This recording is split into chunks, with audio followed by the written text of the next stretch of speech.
Many local races have either been canceled or postponed this summer, but the Antigo Tater Trot is going ahead this year virtually. And here to tell us how you can take part is race director Melissa Wilhelm. Good morning to you, Melissa.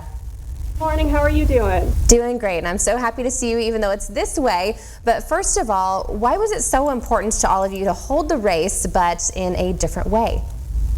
You know, like you said, so many events are canceling, and it's still really important for all of us to maintain our physical well-being. And we thought, you know, we could still do this, maybe not as a group, but we could still encourage people to get out there and run or walk, but just do it by themselves.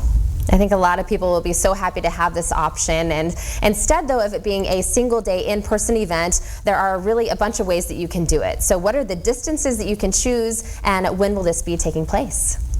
Just like our in-person events have been in the past 40 years, we have a 1 mile event, and anybody can run that. It's not just for kids. And then a 3.75 mile, which is kind of an odd distance, but it's the loop that we've made for years and years, and then a 10K event. And you can run or walk any of those distances anytime between August 3rd and 9th and submit your time to get a custom Tater Trot medal and t-shirt.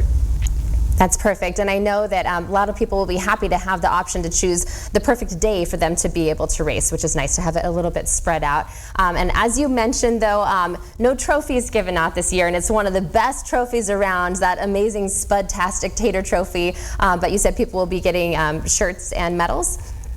Yep, like you said, we have a pretty amazing custom Tater Trophy that we normally give out, but it's really hard to determine a first, second, and third place when people are running all distances at different times and on different courses. So we opted not to do those for this year and instead to save those for our in-person events, which we are definitely planning on being back together for in 2021.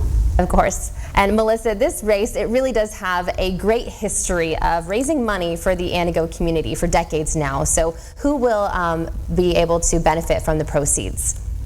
So the race, our primary recipient is the Antigo cross-country team. You know, unlike a lot of other sports, there isn't a booster club or anything. And so it's really important to raise money for them for things like busing to some of their bigger events. Over the past several years now, we've also raised enough money to give to the cross-country, or the track team, in addition to cross-country. And then we've also given to the local elementary schools for their track and field days, and a few other local organizations who are involved in wellness. Excellent. I know a lot of groups that will greatly appreciate that extra help. And so we want to know, though, where can people go to register for the Tater Trot, and when is the deadline? You can register online, antigotatertrot.com. You need to register by August 1st at 11:59 p.m. So you have until that Saturday night to do it. And like I said, you can then run or walk anytime between August 3rd and August 9th. We'll be doing packet pickup in person locally in Antigo during that time. And then also you have an option, if you're far away, to have that mailed to you. And the registration cost is $30 for the 10K or the 3.75 mile, and it's just $5 for the 1 mile event, plus $15 for that if you'd like a t-shirt. Excellent. And again, I'm sure that so many people will be really happy to have this option to be able to get outdoors to run. And like you said, now that it's virtual, people from far away can take part too, which is pretty cool. Exactly. You know, we already have a number of people registered, and they are not just local. We have some people from out of state, which is really cool to see. Excellent. Alrighty. Well, as always, I know it will be a spud-tastically wonderful event, and we really appreciate you joining us, Melissa. Thank you so much for having us.